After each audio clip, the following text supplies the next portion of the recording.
Hello and welcome students. Today again we are meeting with the same chapter, that is Tiger in the House. कल हम लोगों ने देखा था कि ग्रैंडफादर को एक कब मिला था, है ना, और उन्होंने वो अपने घर लेकर आए थे, है ना।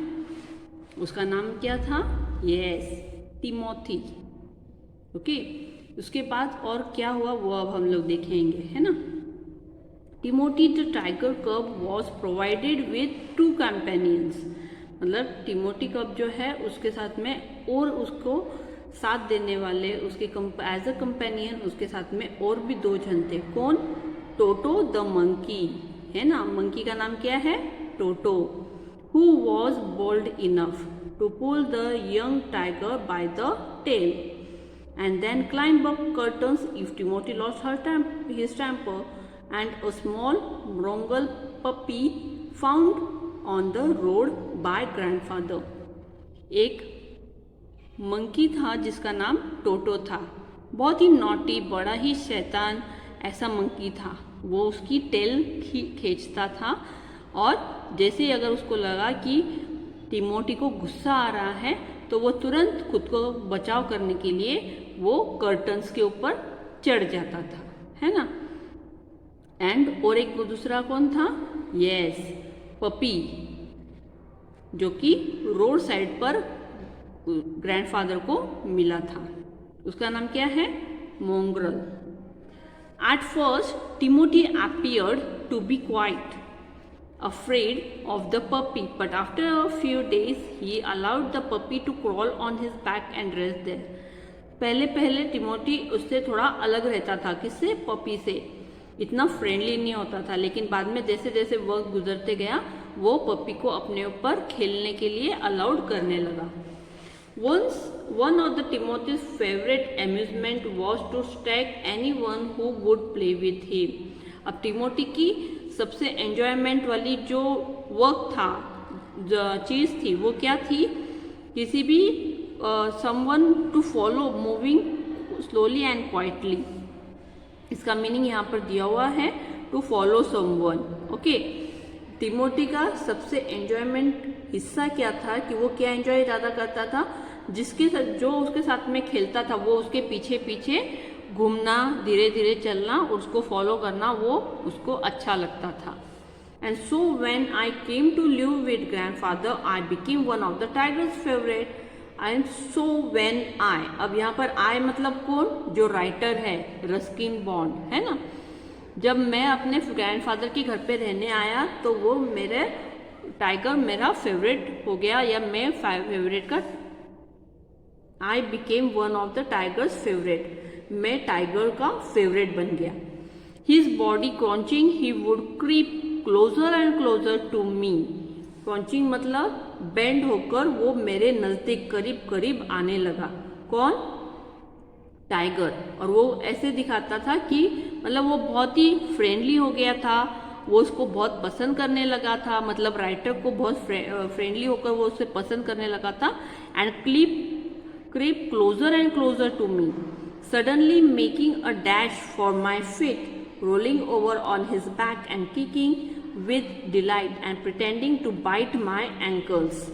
Okay, तो वो उसके करीब जाता था, उसके पैरों को चाटता था और उसके साथ में उसके ऊपर रोलिंग करता था और उसको बहुत एंजॉय करता था। वो ग्रेट प्लेजर उसको फील होता था और वो उसके एंकल्स को सिर्फ पैरों मुंह से, अपने मुंह से छू लेता था, जैसे कि वो प्रिटेंड कर रहा है, जैसे कि मतलब सिर्फ बता रहा है कि वो जैसे वो उसको काटने वाला है ना। प्रिटेंडिंग कर रहा है, मतलब असल में नहीं करना, सिर्फ प्रिटेंड करना। He was by the time the size of full grown retriever. मतलब जब वो ज़्यादा थोड़ा बड़ा होने लगा तो I took him out for the walks. People on the road would give us a wide berth. मतलब जब मैं उसको वॉक के लिए बाहर लेकर जाता था तो लोग उसको देखकर हमें ज़्यादा स्पेस देते थे, लॉट ऑफ स्पेस देते थे, जगह देते थे। His favorite place in the house was the drawing room. उसकी जो फेवरेट प्लेस थी हाउस में वो कौन सी थी, drawing room, and he would make himself comfortable on a long sofa, reclining there with great dignity and snarling at anybody who tried to get him off. उसकी सबसे अच्छी और फेवरेट प्लेस जो थी वो ड्राइंग रूम में थी। Drawing room मतलब हॉल में जहाँ हम लोग सामने के रूम में बैठते ना, वहाँ पर वो टेक कर सोफा, बड़े सोफे पर वो सहारा लेकर बैठता था। रिक्लिनिंग मतलब सहारा लेकर बैठना, बड़े ही काम से और सीरियस मोड में आकर।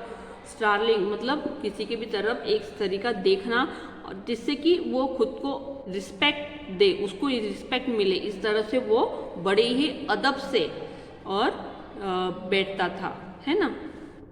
Timothy had clean habits, Timothy को बहुत ही साफ हैबिट थी, क्लीन हैबिट्स थी।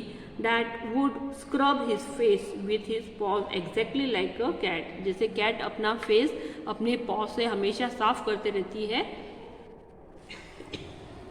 उसी तरह टिमोटी को भी आदत थी अपना फेस साफ करने की। कंटिन्यूसली वो अपने पॉ से अपने फेस के ऊपर हाथ घुमाया करता था। He slept at night in the कुक्स quarter, एक दिन वो रात को उनके घर का जो कुक था उसके क्वार्टर में सोया। And was always delighted at being let out by him in the morning, सुबह उसके साथ में वो बाहर जाने के लिए भी बहुत खुश रहा करता था, जॉयफुल फील करता था। One of this days declare grandmother, उन दिनों की बात है, तब ग्रैंड मदर ने डिक्लेयर किया, we are going to find Timothy sitting on Mohammed's bed and no sign of the cook except his clothes and shoes, मतलब सिर्फ टिमोथी मुझे वहाँ पर बैठा हुआ नजर आया है, लेकिन मोहम्मद जो कि ये उनके कुक का नाम था, उसके बेड के ऊपर, लेकिन उसके को सिर्फ क्लोथ्स और शूज नजर आ रहे हैं, वो नजर नहीं आ रहा। Of course it never came to that, but when Timothy was about 6 months old a change came over him. अब जैसे कि आपको सबको पता है कि वाइल्ड एनिमल है टिमोथी, टाइगर जो है ये वाइल्ड एनिमल है, ये हम इंसानों के बीच में रहने वाला जानवर तो है नहीं। जब वो छोटा था तब ठीक था, लेकिन जैसे वो बड़ा हो गया वो थोड़ा खतरनाक बन गया, लोगों के लिए डेंजरस बन गया, ठीक है। Steadily less friendly, now he was becoming less friendly, वो ज़्यादा फ्रेंडली नहीं होता था। When out for the walk with me, he would try to steal away the stalk, a cat or someone's pet. मतलब जब वो मेरे साथ में आप घूमने जाता था तो वो किसी भी पेट के ऊपर हमला करता था, किसी के भी पेट के ऊपर।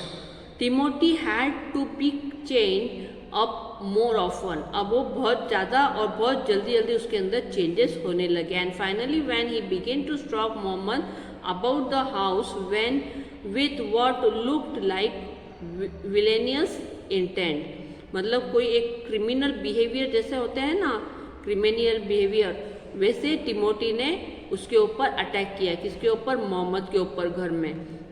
उसी वक्त ग्रैंडफादर ने डिसाइड कर लिया that it was time to transfer him to the zoo, अब वक्त आ गया है कि अब ये हमें जू में ट्रांसफर करना पड़ेगा। The nearest zoo was the Lucknow and the grandfather took Timothy there. सबसे नज़दीक उनके पास में जो जू था वो था लखनऊ का, वहाँ पर वो टिमोथी को लेकर गए। The zoo authorities were only too glad to receive as a gift a well-fed and fairly civilized tiger. अब वहाँ के जो अथॉरिटीज़ वाले जो लोग थे वो बहुत ही खुश हुए, क्योंकि उनके यहाँ पर एक टाइगर का आगमन हुआ था। इसकी वजह से जो जू होता है, जू की शोभा बढ़ी उनकी, और वो लोग उनके जो विजिटर्स थे वो भी बढ़ने वाले थे। तो उनको ये जो गिफ्ट रिसीव हुआ था उससे वो लोग बहुत ही ग्लैड थे, बहुत ही खुश थे। कौन? जू के अथॉरिटीज़ वाले, है ना, क्योंकि उसका अच्छे से पालन पोषण किया हुआ था, वेल फेड था एंड फेयरली सिविलाइज्ड टाइगर, मतलब वो सिविलाइज्ड भी था, मतलब वो लोगों के बीच में अच्छे से रह सकता था, है ना। तो इस तरह हमने ये वाला पार्ट अब ये कंप्लीट किया है। नेक्स्ट पार्ट हम लोग नेक्स्ट वीडियो में देखेंगे। Okay students, bye.